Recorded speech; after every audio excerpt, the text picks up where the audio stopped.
Mario Party. Yeah, Mario Party, dude. A whimsical, exciting, and ageless party franchise unlike any other, where friendships and rivalries are forged, strengthened, and broken, all within the blink of an eye.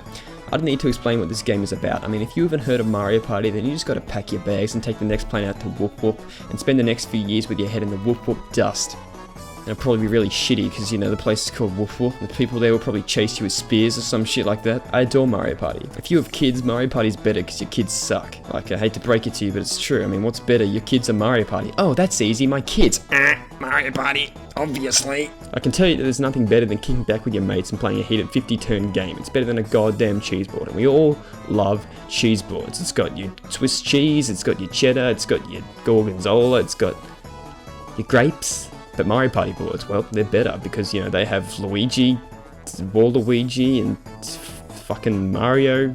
And of course, the greatest thing about Mario Party are the delightful and sometimes rage-inducing minigames that are played at the end of each turn. Each game has its own unique assortment of minigames that are all great and special in their own way. Of course, any enthusiast will argue that the best and most innovative of minigames lie in the first 3 games, which is, well, somewhat true, but this list will span the whole series altogether. I'm sure you've got an idea of what's going to feature on this list. If not, you may be in for a pleasant surprise. So grab your multi-coloured popcorn and your bottle of domestic orange drink and your cheese board and take a seat around the TV. Let's kick off with the top 10 Mario Party minigames with your old pal Bilious. Wait, old pal? More like old NTSC. Alright, let's watch. Number 10.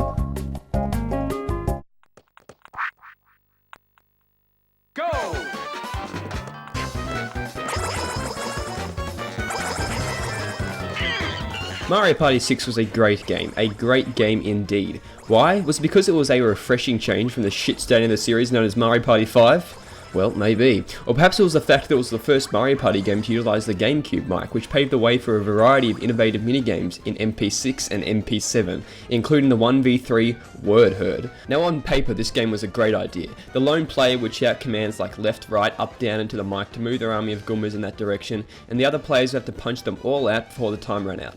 It was pretty easy against the computer, obviously, unless there was some NSA shit going on from the GameCube, but in a room with 3 other people, generally loud, your commands would either not be picked up by the mic, or it would be completely opposite to what you said. So why is it on this list? Well, it's still fun to play, and even though half the time it doesn't pick up your commands, the other team still has trouble eliminating them all. Here's a clip to show you what I mean. I wonder if I can control it. Here we go. Left. Here we go, here we go. Right, down, run! You're bad at this. Up! There we go, there we go. Up! There we go, get that up!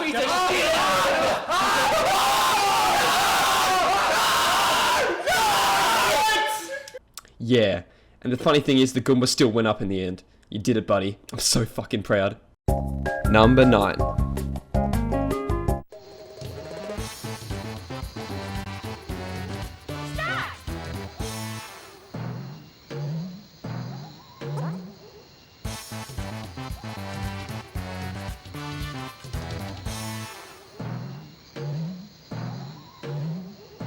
The beat goes on, and oh my lord, did it go on indeed. This minigame involves players copying the Shy Guy's starting rhythm and then adding in an additional beat each turn.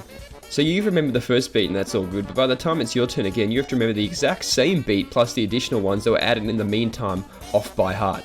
The one with the best memory of the beat and the controller layout wins. I cannot recall how many times I've misclicked and been like, fuck!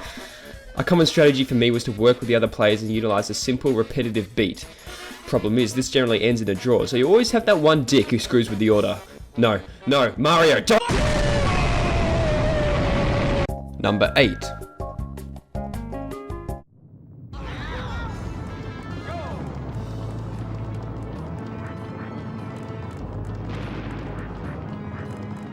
Also in Mario Party 6 was Granite Getaway. Pretty specific name for a minigame like this, isn't it? Why not call it Boulder Run, an opening scene from Raiders of Lost Ark? Granite Getaway sounds like a desperate last-minute attempt to make the minigame sound punny. More like shitty if you ask me. Nevertheless, this game was badass. All 4 of you had to race each other to the end, avoiding the obstacles on the way, all the while sweating as the granite? Why am I calling it granite? It's a fucking boulder. All the while the boulder's shadow looms over you. And let me tell you, if you happen to get crushed, let's just say the death animations aren't G+ appropriate, if you know what I mean. Jesus! I don't think we'll be seeing Toad for a while. Like, ever. Because he's dead. I mean, Toad, I always hated you, but geez, no one deserves to die like that. Chances are one tiny slip up could either make or break the game, so you have to make sure you had speed, finesse, and above all, Courage.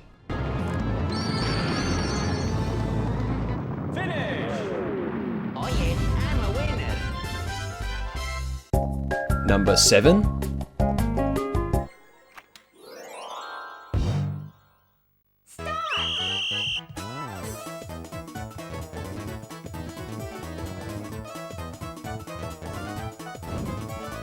You know how I mentioned that minigame pun before? Well, it turns out incorporating minigame pun names was a common theme after Mario Party 3. Like, look at this. Fish upon a star, Two-Bit or Lose It, Mazed and Confused. That is 10 out of 10, 10 out of 10. That is a spicy pepperoni. And there was also Booksquirm, a 4-player game where you have to avoid the falling pages by standing in the page holes. I don't know why the book has holes in it, but who plays video games for the stories? You know, not me. I don't. Pretty simple stuff initially, but as the game progresses, the holes become fewer and the pages fall much, much faster. And at this point, it's important not to be greedy and take whatever hole you can get. I know what you're thinking. You got a dirty mind. Even if it's just the dreaded crescent moon with the other 3 players, fight for your right to stay in it, and don't be bummed if you die. You can always relish the opportunity and catch up in your cosmology class. See? Star, moon, half moon, A+, cosmology class passed, boom.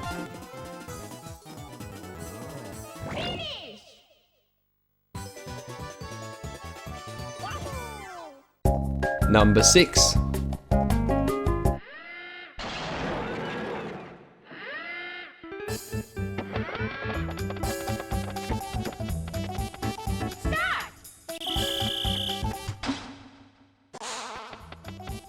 Mario Party is a game of chance, we all know that, but that's why we love it. There's a ton of chance minigames, and at the pinnacle was Bowser's Big Blast. Players had to press a lever and pray to God that it wasn't a bomb. If it blew smoke out of its nose like Snoop Dogg, you could let out a sigh of relief. But if its eyes started orgasming, you were gone. I love how even when the character knows they're fucked, they stand there and accept their fate. There's still ample time to run, but that's honor, ladies and gentlemen. It's a bittersweet thing.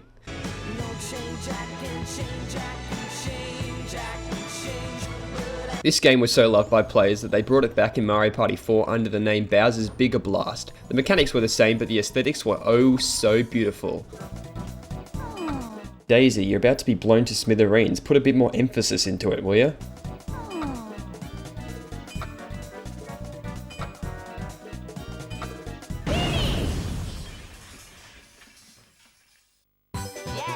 She's dead. Number 5.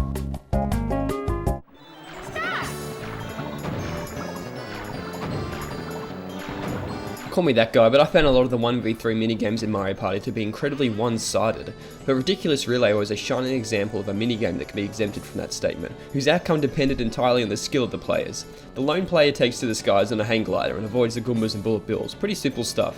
The other 3 players had to operate vehicles. The first guy had to press A, B, the third guy just had to press A, and the second guy had to press A up, A down, B up, B down. Jeez, I mean, it's a pretty big margin between the simplicity of the controls. No pressure, second guy, but it all depends on you, because let's face it, the other 2 do jack shit. Which leads me back to my first point. If the 3 players went up to the task, the lone player would undoubtedly win, which is why this game is great, dependent entirely on the player's skill. Generally, it would always end in a decisive victory or a heated head-to-head race to the finish. Oh yeah.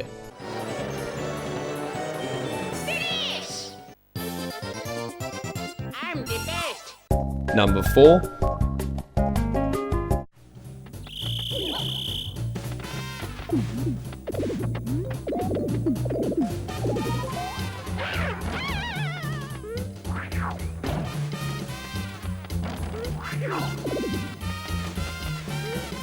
I got a question for you. What's better than a game of Simon Says? Oh, that's easy. Everything. How about what's better than a game of Simon Says over a pool of hot damn lava? Yeah, nothing. Toad in all his diabolical glory raises a coloured flag matching a tile which all players have to scramble to before the remaining ones get lowered in, and as the game progresses this gets faster and faster. You can jump and hip drop on your most bitter rivals to slow them down, but their heads are like freaking trampolines which will send you flying off the edges if you're not careful. Yeah, Karma's a slippery, fiery bitch. And if you really wanted to, you could release your inner douchebag, stand on the edge of the tile and block your opponent from jumping on it, and then watch as they desperately try to get back on. Try not to laugh while doing this though, or risk being hated by every one of your friends. Trust me, it's happened way too much. The funny thing is, this game was in the first Mario Party under the title Mushroom Mix-Up, only you fell into water rather than lava. So by the time Mario Party 2 came about, the developers were like, let's put this game in again, but instead of falling into water, how about they get horribly incinerated instead?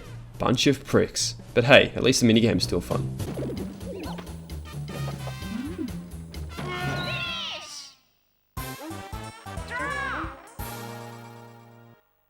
Number 3. Start.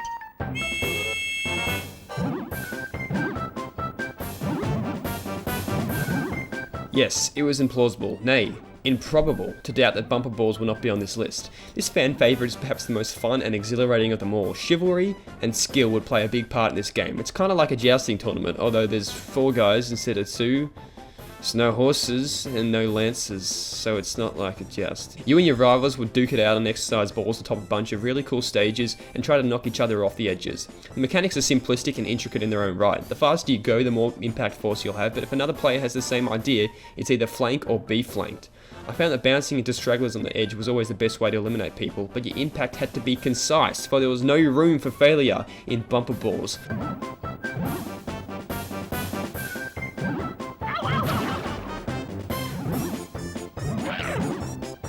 Number 2.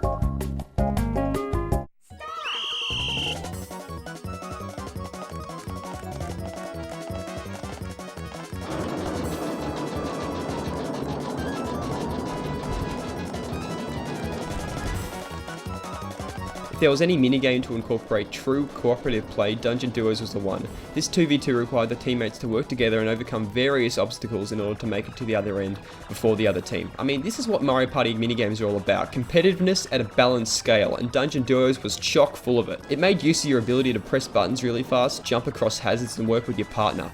When you make it to the end, you have to pump up a massive air balloon and escape. This is where teamwork is vital, as the other team is right behind you. The greatest thing about Dungeon Duos is that it's long and it has different stages, all of which can be considered separate minigames in themselves. The pipe stage of which is the most fun, unless of course you have a moronic computer player that can't find the pipe you went into. Hey DK, you need some help finding me there? You need some help? Oh, of course not. Why should I expect anything from a monkey with a fucking tie anyway? Yeah, God, silly me. I lost.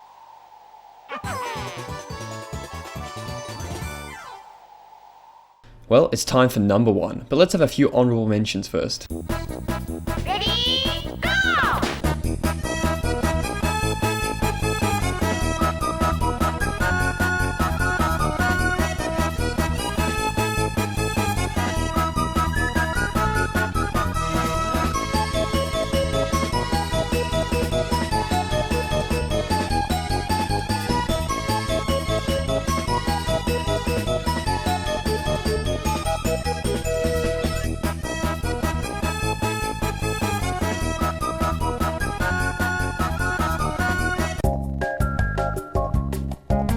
Number 1.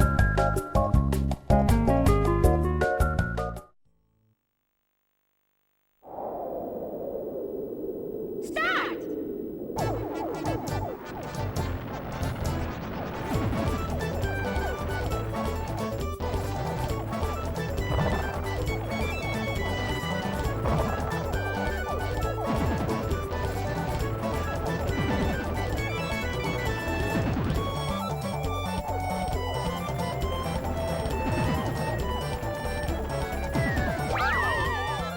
Snowball Summit is my personal favourite and a great minigame for so many reasons. I'm shocked that it didn't reappear in later games. I guess the snowball gimmick was universal and the devs didn't want to confine it to the same minigame. Regardless, Snowball Summit was oh so sweet in so many respects. You had to build a snowball to launch at other players. The larger it was, the more damage you could do.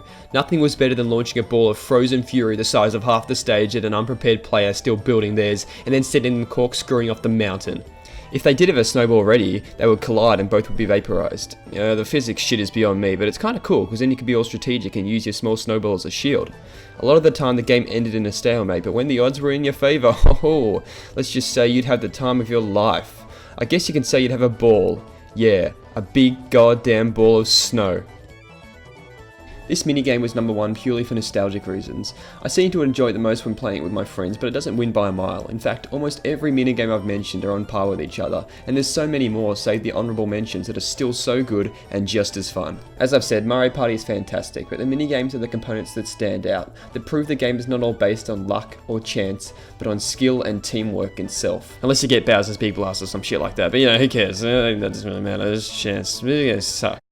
Thus ends the top 10. But wait, I'd love to hear your opinion on your favourite Mario Party minigames. Tell me in the comments. Also, what do you want to see next? Another top 10? A review? Tell me in the comments as well. And while you're here, check out my top 10 Doom Monsters video and maybe my Doom 64 review. Other than that, thanks for watching guys. I will see you soon.